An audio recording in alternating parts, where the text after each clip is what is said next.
Hello everyone, कैसे हैं आप सभी लोग? ठीक हैं। चलिए, आज जो हम टॉपिक स्टार्ट कर रहे हैं उसका नाम है वेक्टर।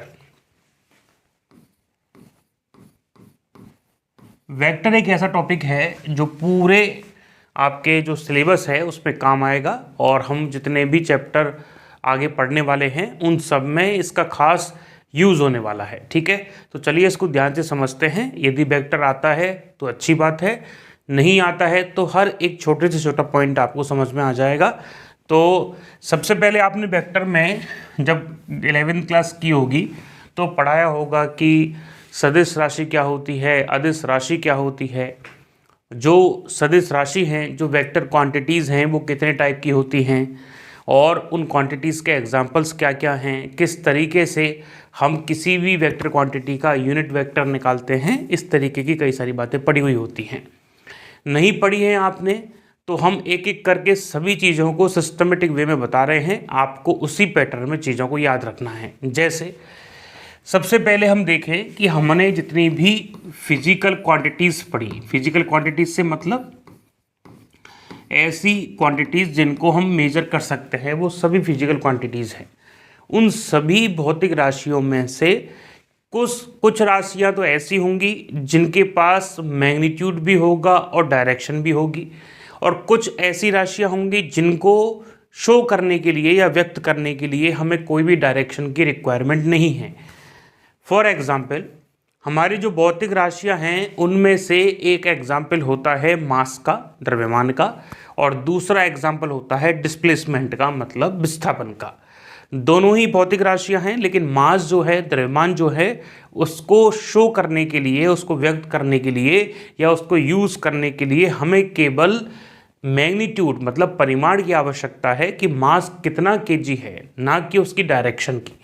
मास किस डायरेक्शन में है, ये सारी बातें ठीक नहीं हैं, क्योंकि हमको केवल मास का मैग्नीट्यूड चाहिए। बट हम डिस्प्लेसमेंट की बात करें तो उसका मैग्नीट्यूड और उसकी डायरेक्शन दोनों ज़रूरी होती हैं। इसलिए डायरेक्शन के बेस पे हमने हमारी जो क्वांटिटीज़ थी उनको दो भागों में डिवाइड किया।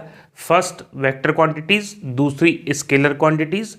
वेक्टर का मतलब सदिश राशि, स्केलर का मतलब अदिश राशि। वेक्टर क्वांटिटीज़ ऐसी क्वांटिटीज़ जिनको एक्सप्रेस करने के लिए, जिनको एक्सप्लेन करने के लिए हमें मैग्नीट्यूड मतलब परिमाण व दिशा दोनों की आवश्यकता होगी, तथा ऐसी राशि सदिश योग के नियम का भी पालन करेगी। ये भी बहुत इंपॉर्टेंट लाइन होती है।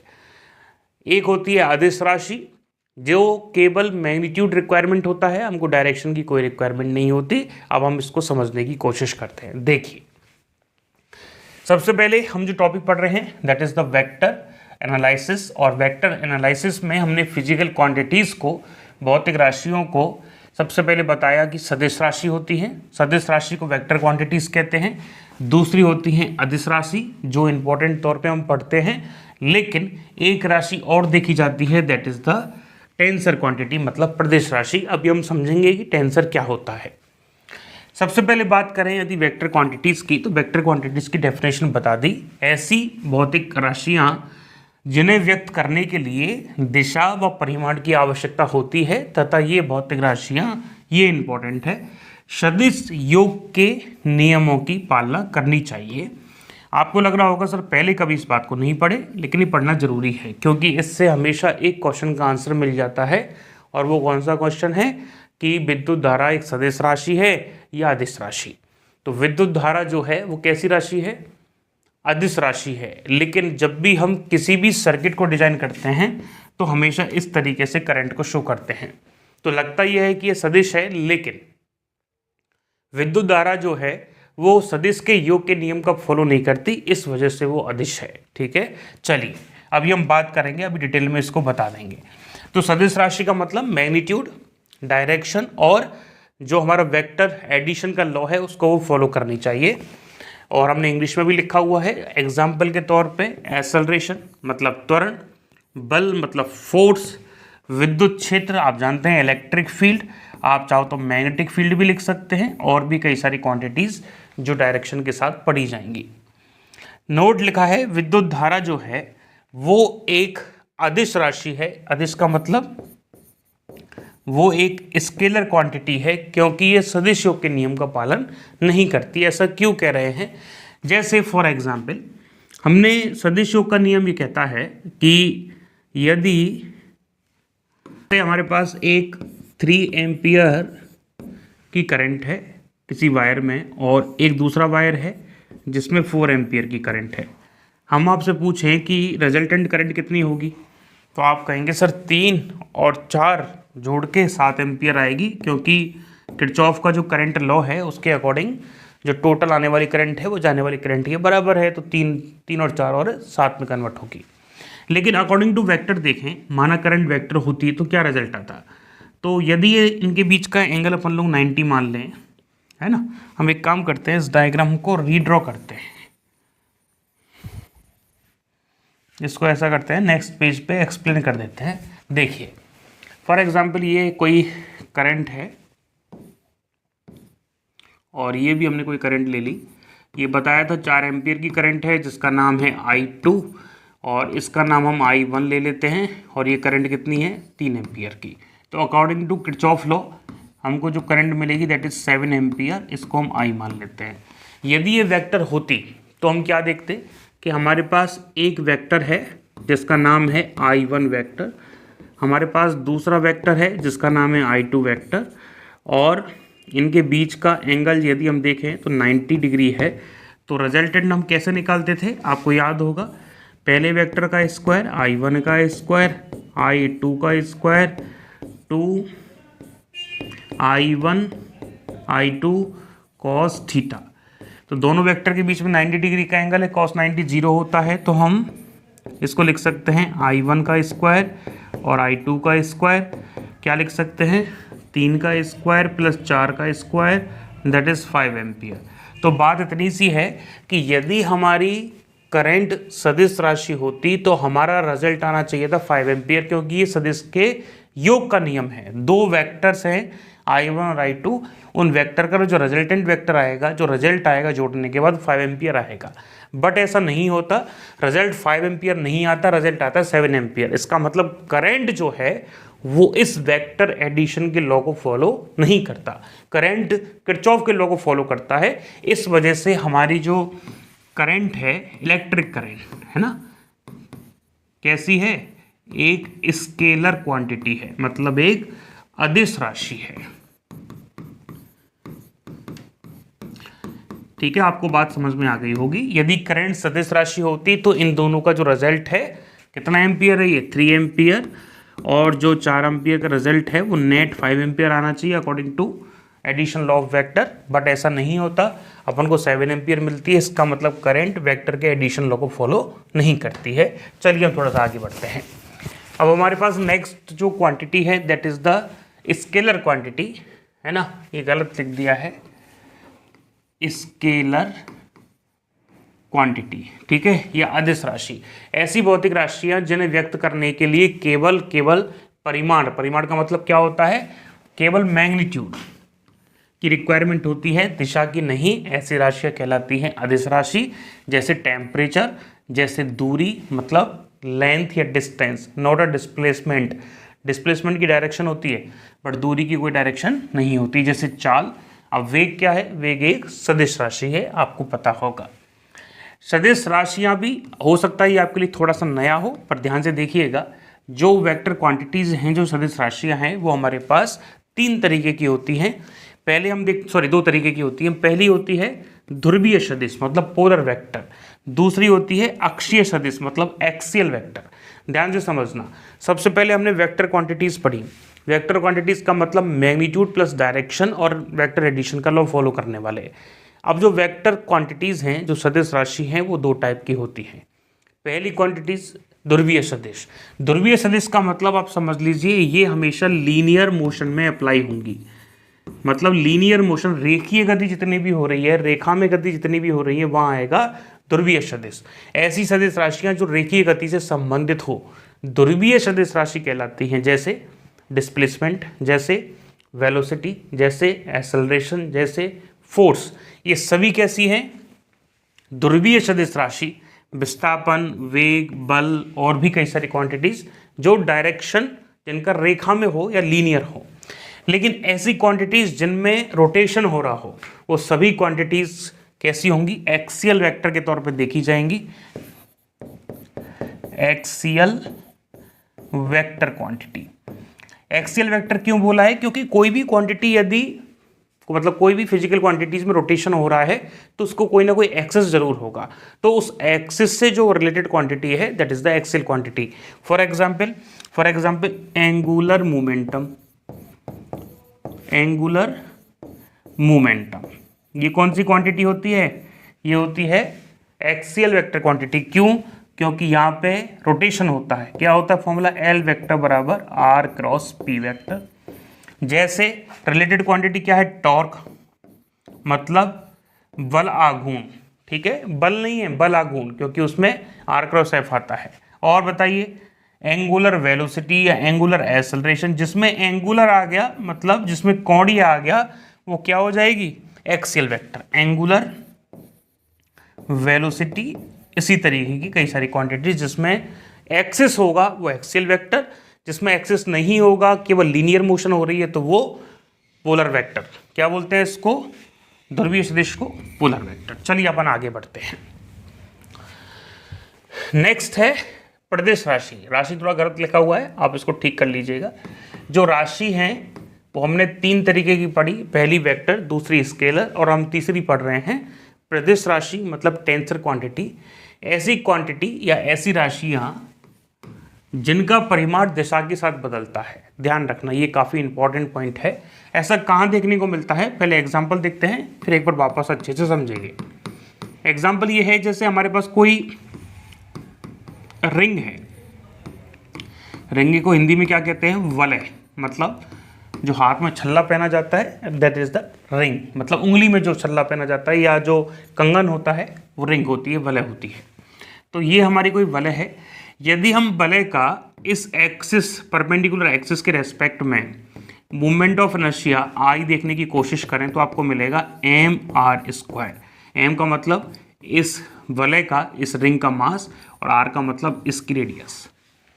यदि हम किसी भी वलय या किसी भी रिंग के परपेंडिकुलर एक्सिस से जो सेंटर ऑफ मास से होके जाता है, ये इसका सेंटर ऑफ मास है, इससे जाने वाला यदि हम कोई एक्सिस के रेस्पेक्ट में मूवमेंट ऑफ इनर्शिया देखें that is the M R square. But इस एक्सियल वेक्टर की या इस एक्सिस की डायरेक्शन चेंज कर दें तो वही रिंग है, रिंग अभी भी कैसी है, रिंग वही है जिसका मास कितना है m, जिसकी रेडियस कितनी है r, लेकिन इस बार एक्सिस ये बना दी है, इसके रेस्पेक्ट में रिंग घूम रही है।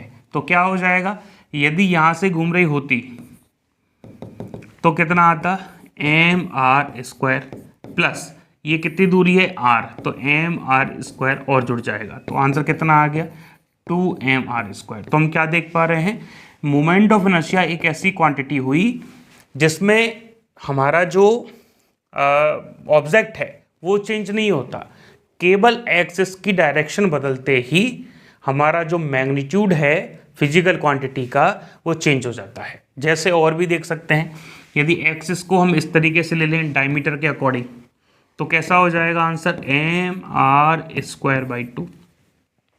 ठीक है, डिस्क भी ले सकते हैं। डिस्क में क्या होगा, यदि ये तो रिंग है, ठीक है, यदि हम किसकी बात करें, चकती, जिसको डिस्क कहते हैं। डिस्क में जैसे प्लेट होती है ना खाने वाली, वो होती है डिस्क। अब डिस्क का परपेंडिकुलर एक्सिस के रेस्पेक्ट में लें, ये ले लीजिए, ये लीजिए, ठीक है, और जो परपेंडिकुलर एक्सिस है सेंटर ऑफ मास से जाता है, तो आंसर क्या आएगा, एम आर स्क्वायर बाई 2। और यदि वही डिस्क है लेकिन एक्सिस जो है परपेंडिकुलर ना होके प्लेन में है और डायमीटर के अलोंग है, तो हम क्या देखेंगे कि हमारा जो आंसर है वो एम आर स्क्वायर बाई 4 हो जाएगा। तो कहने का मतलब यहाँ दोनों केसेस में डिस्क है बट डायरेक्शन ऑफ एक्सिस बदलने पर हमारा जो magnitude of moment of inertia है या हमारा जो मैग्नीट्यूड है हमारी राशि का वो चेंज हो गया है। तो ये जो क्वांटिटी है वो किस में देखी जाएगी, प्रदिश राशि में, मतलब टेंसर क्वांटिटी में। चलिए अब हमारे पास सदिशों के कुछ खास तरीके के प्रकार हैं जिनको सीख लेना जरूरी होता है, जो फ्यूचर में काम आते हैं कई सारे न्यूमेरिकल्स में। जैसे समान सदिश है ना, सेम वेक्टर या कोप्लेनर वेक्टर। परिमाण व दिशा में समान, मतलब ऐसे वेक्टर जिनका मैग्नीट्यूड और डायरेक्शन बिल्कुल सेम हो। अब यहाँ पे समझने वाली बात यह है, डायरेक्शन तो दिखाई दे रही है अकॉर्डिंग टू एरो, ठीक है, एरो के अकॉर्डिंग डायरेक्शन दिखाई दे रही है, बट मैग्नीट्यूड को देखना है तो ये समझ लीजिए कि ये जो लेंथ ऑफ एरो है, ये जो लेंथ आपको दिखाई दे रही है, ये मैग्नीट्यूड को शो करती है। तो हम क्या देख पा रहे हैं, हमारे इन दोनों वेक्टर्स में दोनों वेक्टर्स की लेंथ जो है वो इक्वल है, इसका मतलब मैग्नीट्यूड भी इक्वल है, और डायरेक्शन एक जैसी है, इसका मतलब डायरेक्शन भी सेम है। तो ये हमारे समान सदिश है, ये भी हमारे समान सदिश है। असमान सदिश का मतलब क्या है, या तो परिमाण अलग हो, देखिए डायरेक्शन सेम है बट इसका मैग्नीट्यूड ज़्यादा है, इसका मैग्नीट्यूड कम है, या डायरेक्शन अलग हो। अब देखिए इनका मैग्नीट्यूड जो है वो कैसा है, अलग अलग, और डायरेक्शन भी अलग अलग है। या यहाँ क्या देख पा रहे हैं, अच्छा ये तो सेम एग्जाम्पल हो गया, इसमें क्या है, डायरेक्शन जो है वो सेम है, मैग्नीट्यूड अलग अलग है। और भी हो सकता है मैग्नीट्यूड सेम हो, डायरेक्शन अलग अलग हो, ये लीजिए। अब दोनों वेक्टरों की लंबाई बराबर है बट उनकी डायरेक्शन अलग अलग है। तो कुल मिला के यदि दोनों जो वेक्टर्स हैं वो किसी भी लेवल पे, चाहे वो डायरेक्शन के लेवल पे चाहे वो मैग्नीट्यूड के लेवल पे अलग अलग हैं, तो वो फिर सेम वेक्टर नहीं होंगे, ठीक है, वो असमान सदिश होंगे। ऋणात्मक सदिश का क्या मतलब होता है, ऐसे वेक्टर जिनका मैग्नीट्यूड तो समान हो, है ना, यहाँ मैग्नीट्यूड कैसा हो, सेम हो, बट दिशा कैसी हो, अलग। ये थोड़ा गलत एग्जाम्पल है ना। हम देखते हैं, जैसे ये हमारा एक वेक्टर है जिसका नाम ए वेक्टर है, तो हमको इसका नेगेटिव वेक्टर लिखना है, ऋणात्मक सदिश लिखना है। इस बात को ध्यान से समझना, न्यूमेरिकल में काम लेंगे। यदि ए वेक्टर है उसका हमको नेगेटिव वेक्टर बनाना है तो मैग्नीट्यूड को तो वही रखिए, मैग्नीट्यूड हमको क्या रखना है, वही रखना है, थोड़ा सा टेढ़ा हो रखा है ना, ये लीजिए, मैग्नीट्यूड वही रखना है, डायरेक्शन अपोजिट कर देनी विपरीत, तो क्या हो जाएगा ये माइनस ए वेक्टर, मतलब ऋणात्मक सदिश। और भी देखिए, ये हमारे पास कोई वेक्टर है, ठीक है, जिसका नाम है बी वेक्टर। यदि हम मैग्नीट्यूड सेम रखें और डायरेक्शन अपोजिट कर दें तो क्या हो जाएगा, माइनस बी वेक्टर। अब इन दोनों वेक्टर्स को जोड़ दिया जाए तो हमारे पास नल वेक्टर आएगा, शून्य वेक्टर आएगा। हम देख लेते हैं हमारे पास है शून्य सदिश, दो सदिशों का योग शून्य होना चाहिए। देखिए ध्यान से, हमारे पास एक वेक्टर है ए वेक्टर और सेम मैग्नीट्यूड का, लेकिन डायरेक्शन अपोजिट है, थोड़ा मैग्नीट्यूड ज़्यादा हो गया, ये लीजिए, ठीक है, सेम मैग्नीट्यूड है, डायरेक्शन जस्ट अपोजिट है, that is minus A vector. A में माइनस से जोड़ेंगे तो आंसर आएगा जीरो वेक्टर। जीरो वेक्टर का मतलब उसका कोई मैग्नीट्यूड नहीं है या कोई डायरेक्शन नहीं है। तो फिजिकल मीनिंग क्या है कि एक ऐसा वेक्टर है जिसका इनिशियल और फाइनल पॉइंट एक ही पोजीशन पे है। मतलब जैसे वेक्टर कैसा होता है, इनिशियल पॉइंट यहाँ होता है, फाइनल पॉइंट यहाँ होता है, तो इनिशियल और फाइनल के बीच में कुछ ना कुछ डिफरेंस होता है, बट दोनों पॉइंट एक ही जगह होंगे। इसका मतलब वो कैसा है, नल वेक्टर है, मतलब वेक्टर है ही नहीं, मैग्नीट्यूड जीरो है। ये सबसे इंपॉर्टेंट है एकांक सदिश, जिसका न्यूमेरिकल सीधे तौर पे पूछा जाएगा कि दिए गए वेक्टर का एकांक सदिश या यूनिट वेक्टर कैलकुलेट कीजिए। तो इंग्लिश जरूर लिख लीजिएगा इसकी, यूनिट वेक्टर। ऐसा सदिश जिसका परिमाण या मैग्नीट्यूड कैसा हो, एक हो, यूनिट हो, ठीक है, जिसका मैग्नीट्यूड कैसा हो, यूनिट हो या एक हो, क्या कहलाता है, एकांक सदिश कहलाता है।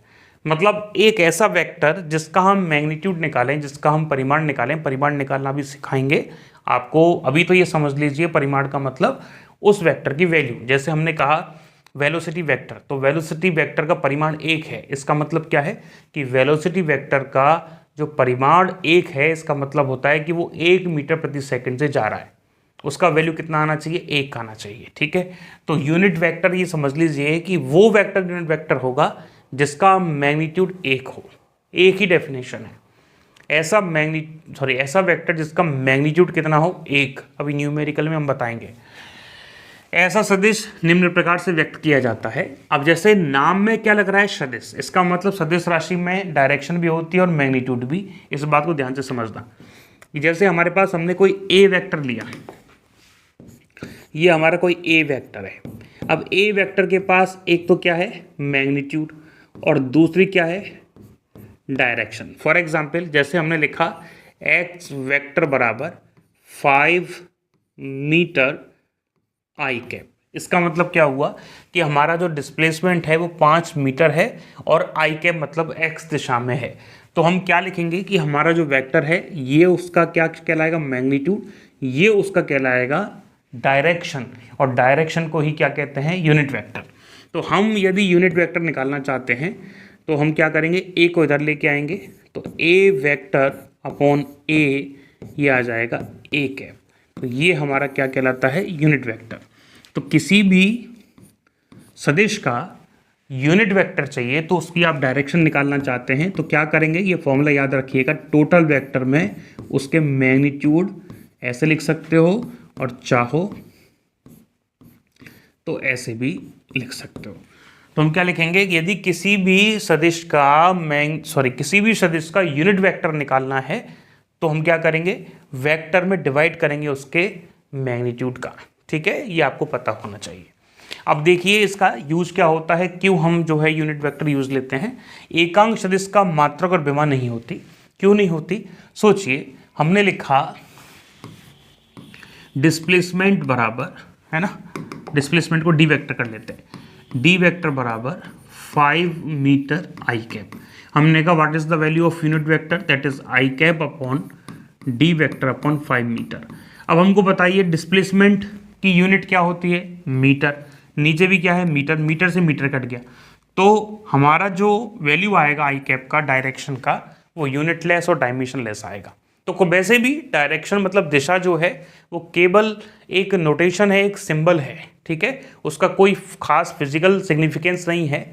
तो डायरेक्शन का कोई भी यूनिट नहीं होता है और ना ही कोई भी मात्रक होता है, मतलब डायमेंशन होती है। तो कहने का सीधा सा मतलब है कि हमारा जो यूनिट वेक्टर है उसकी ना तो कोई विमा होगी और ना ही कोई मात्रक होगा, ना तो कोई डायमेंशन होगी, ना ही कोई यूनिट होगा। सेकंड क्या है, सेकंड है एकांक सदिश।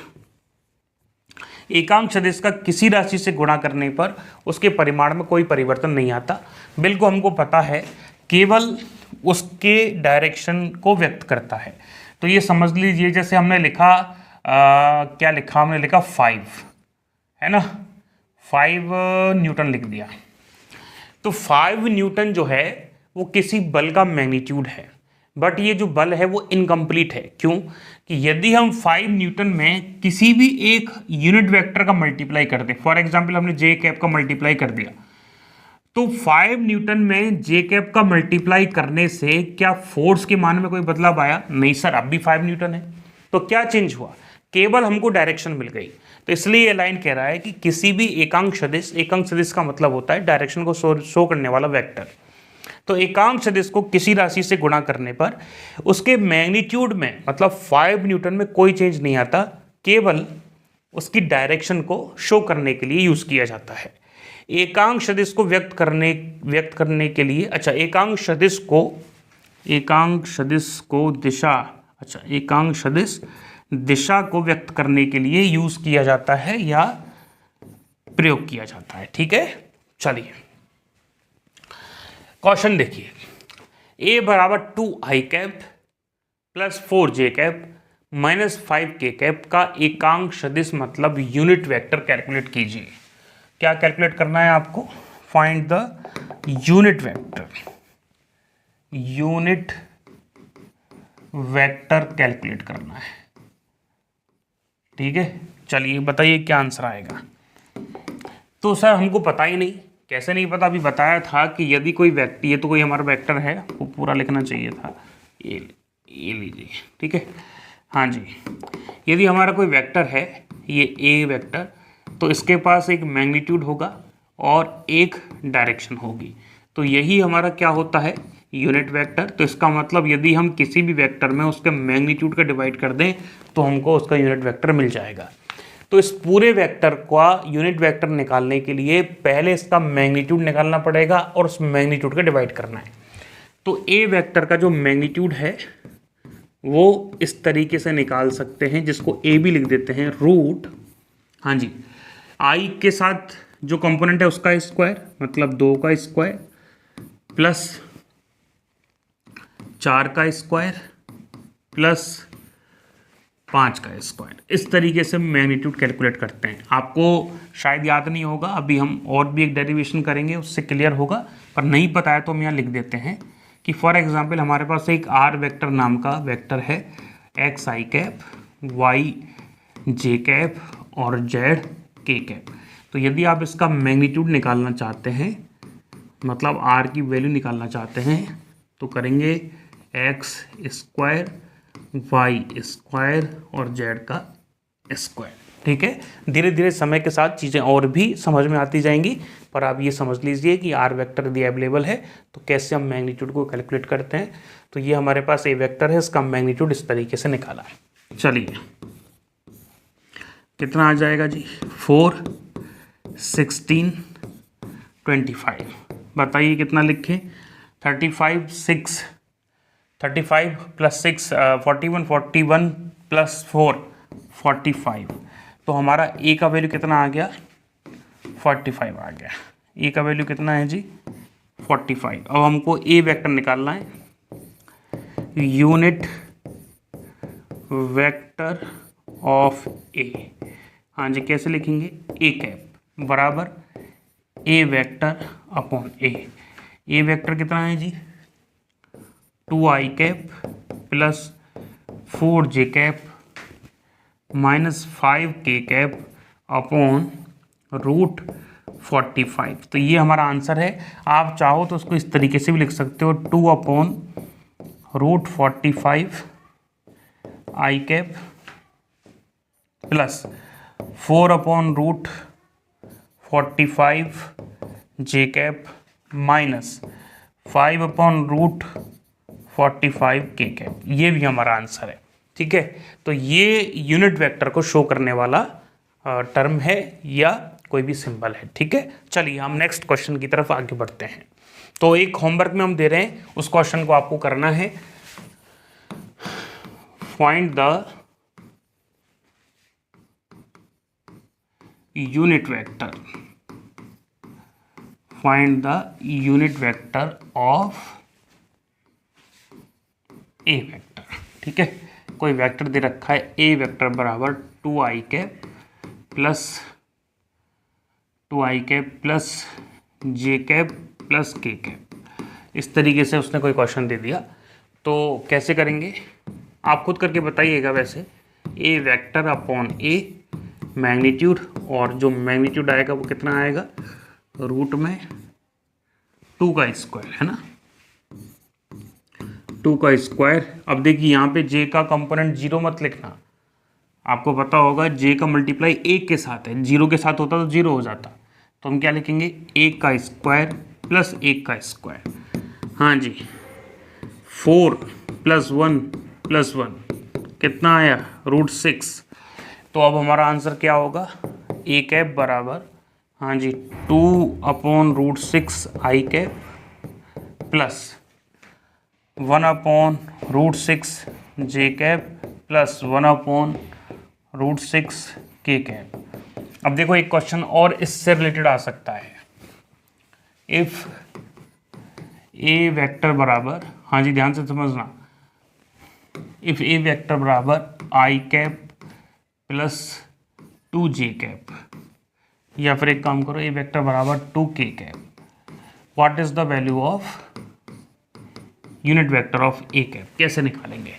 अब आप कहेंगे सर जे कैप नहीं दे रखा, तो जे कैप नहीं दे रखा इसका मतलब क्या है, जे 0 है, मतलब जे का कंपोनेंट 0 है या 1 है। तो आप कहेंगे जे का कंपोनेंट 0 है, इसका मतलब इस ए वेक्टर को इस तरीके से लिखा जा सकता है, I cap plus 0 dot J cap plus 2 K cap. ठीक है, तो ये कंपोनेंट क्या है, 0।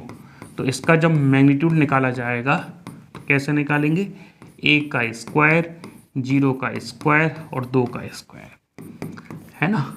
तो 1 plus 0 plus 4 that is root 5। तो आंसर क्या आ जाएगा, ये कैप बराबर 1 अपॉन रूट 5 आई कैप प्लस 2 अपॉन रूट 5 के cap, not a J cap. J cap नहीं लिखना है क्योंकि यही नहीं। ठीक है, चलिए ये भी अच्छा क्वेश्चन है, बहुत अच्छा क्वेश्चन है, एग्जाम पेपर में आया हुआ है, इसको ध्यान से कीजिएगा। बताइए क्या आंसर है। निम्न दिए गए सदिशों में एकांक सदिश की पहचान कीजिए कि इनमें से ए बी सी डी 4 एकांक सदिश दे रखे हैं, यूनिट वेक्टर दे रखे हैं, बताइए इनमें से कौन सा यूनिट वेक्टर है। अब आप कहोगे कि हम कैसे चेक करें, तो यूनिट वेक्टर चेक करने का दुनिया में एक ही तरीका है कि उस यूनिट वेक्टर का जो मैग्नीट्यूड है वो कैसा आना चाहिए, एक आना चाहिए। तो इन चारों को हमको चेक करना पड़ेगा कि किसका मैग्नीट्यूड एक आ रहा है। कैसे चेक करें, माना कि ये यूनिट वेक्टर दे रखा है पहले नंबर का, इसको उसने दे रखा है I cap plus J cap, ठीक है। अब हमको चेक करना है कि यूनिट वेक्टर है या नहीं है। तो यदि ये यूनिट वेक्टर है तो इसका जो मैग्नीट्यूड है वो एक के बराबर आना चाहिए। हम चेक कर लेते हैं, आई कैप के साथ एक होगा तो एक का स्क्वायर, जे कैप के साथ भी एक का स्क्वायर। कितना आंसर आया, 1 + 1 = √2।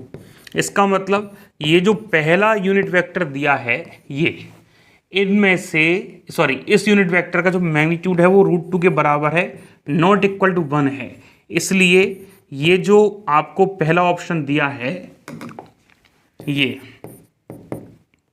है ना, 1 सेकेंड, ये जो आपको पहला ऑप्शन दिया है I cap plus J cap, क्या लिखेंगे कि ये जो वेक्टर है ये नॉट ए यूनिट वेक्टर, ये यूनिट वेक्टर नहीं है। क्यों, क्योंकि हमने इसका मैग्नीट्यूड चेक किया 1 नहीं आया। चलिए दूसरा चेक करते हैं। दूसरा है ये, कौन सा है, माना कोई वेक्टर है ए कैप बराबर I/√3, दिख रहा है ना आपको, ये अपॉन में √3 है, प्लस 2/√3 जे कैप प्लस 2/√3 के कैप। अब वो कह रहा है चेक करके बताइए क्या ये यूनिट वेक्टर है कि नहीं। तो यदि ये यूनिट वेक्टर होगा तो इसका मैग्नीट्यूड क्या होना चाहिए, 1 होना चाहिए। तो हम क्या करेंगे, रूट में 1/√3 का स्क्वायर 1/3 आएगा, 2/√3 का स्क्वायर 2/3 आएगा और इसका 4/3 आएगा। तो हम चेक करें तो नीचे 3 तो कॉमन है ही, 4 और 4 8 और 1 9, 9/3, 9/3 कितना आया, √3।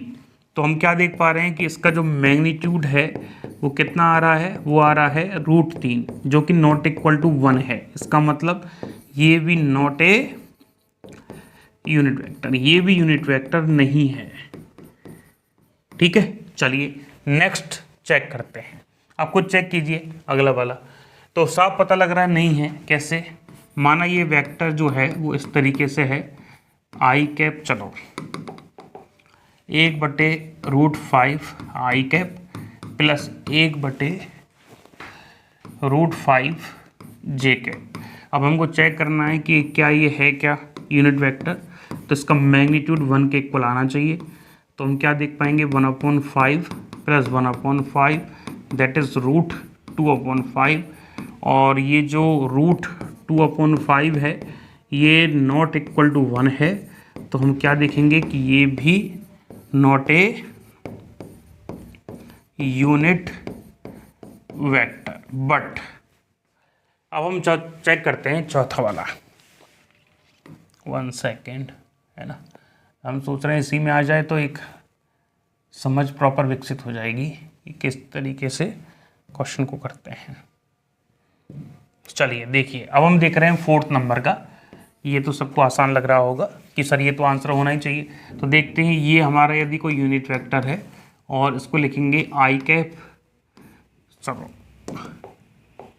1/√3 आई कैप प्लस, अच्छा माइनस है, माइनस 1/√3 जे कैप प्लस 1/√3 के कैप। ठीक है, अब हम चेक करते हैं इसका मैग्नीट्यूड।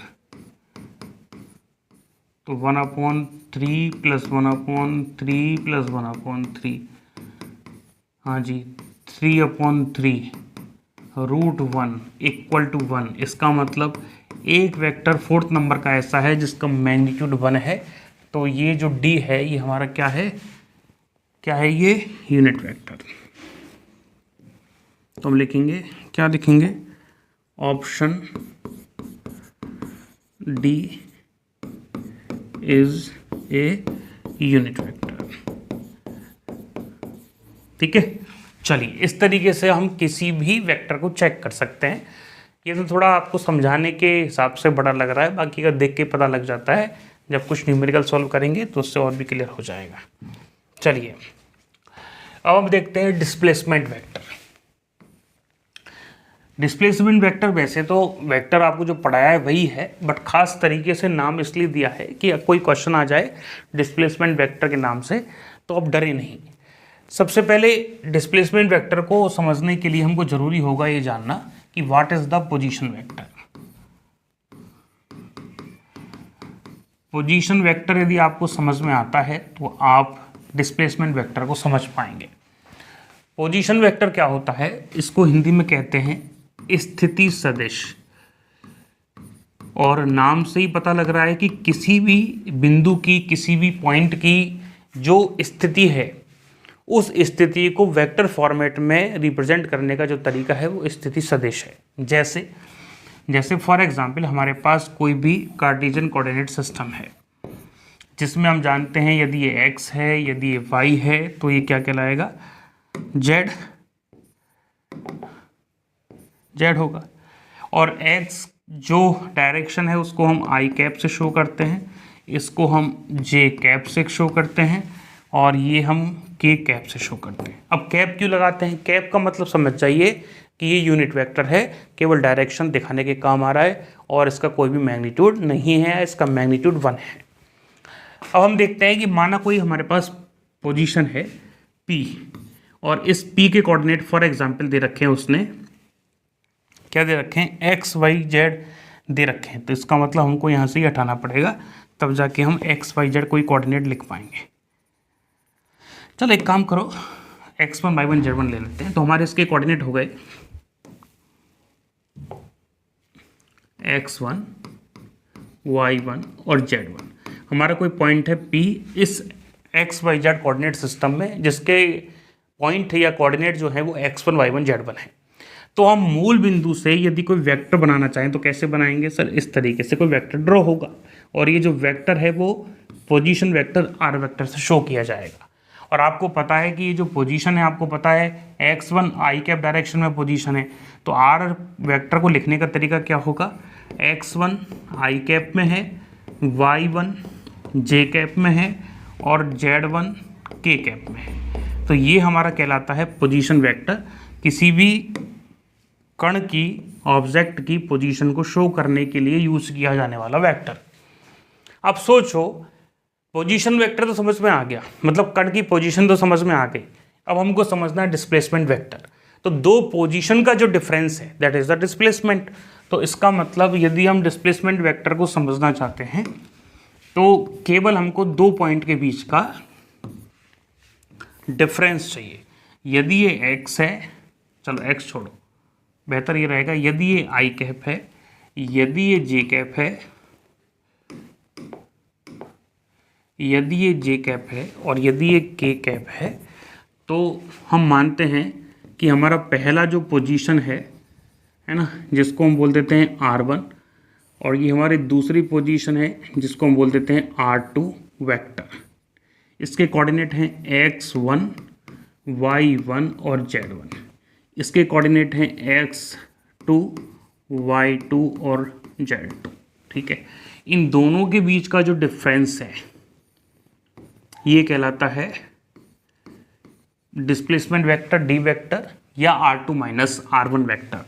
तो हम क्या देख पा रहे हैं कि हमारा यहाँ जो r1 वेक्टर है वो क्या होगा, x1 i cap, y1 j cap और z1 k कैप, क्योंकि ये पहली पोजीशन का पहला पोजीशन वेक्टर है। यह है दूसरी पोजीशन पार्टिकल की, जिसमें x2 i cap, y2 j cap और z2 k कैप। अब हमको निकालना है डिस्प्लेसमेंट वेक्टर। डिस्प्लेसमेंट पार्टिकल पहले r1 पे था, अब r2 पे पहुंच गया। चलो हमने इसको उल्टा बना दिया है, अब इसको थोड़ा सा डायरेक्शन वाइज ठीक कर देते हैं। हाँ, हमने इसको उल्टा बना दिया। हम पहले R1 पोजीशन पे थे, फिर R2 पे चले गए। यदि इसको हम P1 कहें, यदि हम इसको P2 कहें, तो कहाँ पहुँच गए? अब P2 से P2 पर पहुँच गए, पहले P1 पे थे। ठीक है, तो हम लिखेंगे R2 vector minus R1 vector. तो इसको जब सॉल्व करेंगे तो x2 minus x1 I cap plus y2 minus y1 J cap z2 minus z1 K cap. तो ये हमारा कहलाता है डिस्प्लेसमेंट वेक्टर। क्या कहलाता है? Displacement vector. बहुत आसान है, बहुत बच्चों जैसा है, छोटा सा, बट समझाना इसलिए ज़रूरी है क्योंकि न्यूमेरिकल जब एग्ज़ाम पेपर में आता है तो लगता है ये टॉपिक तो पढ़ा ही नहीं है, इस वजह से। तो हम इसको कहते हैं डिस्प्लेसमेंट वेक्टर। क्या कहते हैं इसको? डिस्प्लेसमेंट वेक्टर कहते हैं। एक काम करते हैं, इस तरीके से तकलीफ आ रहा है। ओहो, वन सेकेंड।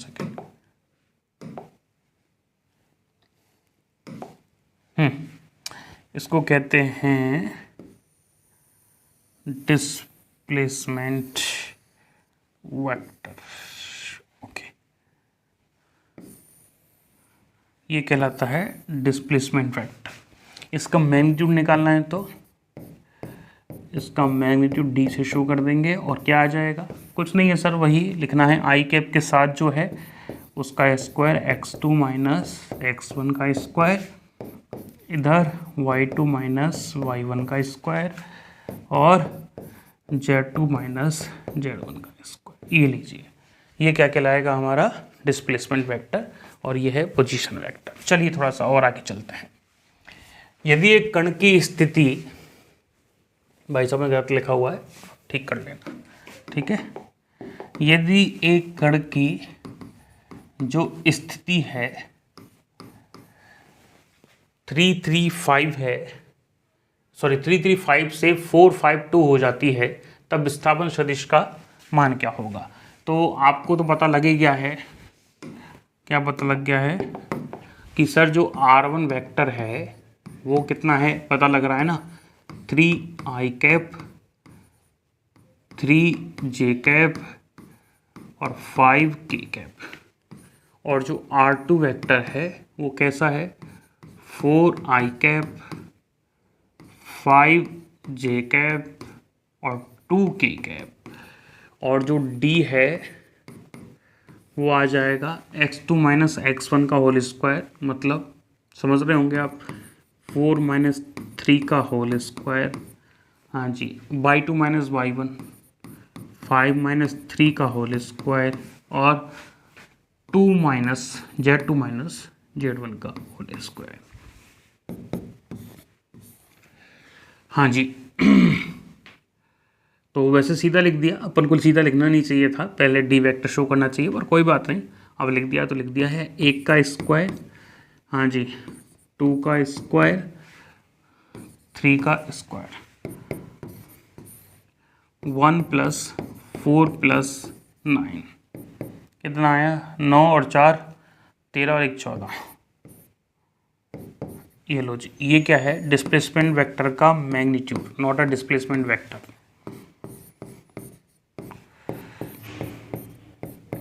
ठीक है, और यदि हम डिस्प्लेसमेंट वेक्टर शो करें तो पता लग ही गया है, 4 minus 3i cap plus 2j cap 5 minus 3 है ना, और ये माइनस 3k, ये हमारा डिस्प्लेसमेंट वेक्टर होगा। ठीक है, चलिए अब हम चलते हैं नेक्स्ट टॉपिक।